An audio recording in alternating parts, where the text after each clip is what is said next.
என் பேர் தீபிகாங்க. நாங்கள் கல்லகிண்டா கோயத்தோட பகுதியில் வசிச்சுட்டு இருக்கோம்.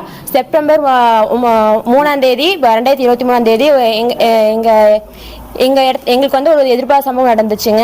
அப்போது எங்கள் வீட்டில் 4 பேர் வந்து இறந்துட்டாங்க. அப்போது நான் இறந்த ரத்தினம் அவங்களுடைய மருமகள். நாங்கள் 4 பேர் வந்து இறந்தது வந்து எங்களால் அப்போ ஜீர்ணிச்சிக்கவே முடியல.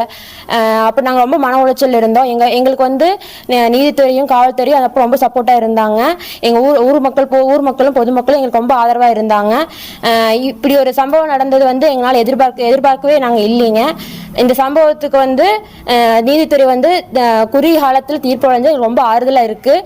நேற்று வழங்கிய தீர்ப்பு வந்து எங்களுக்கு வந்து ஒரு நிம்மதியை தருது.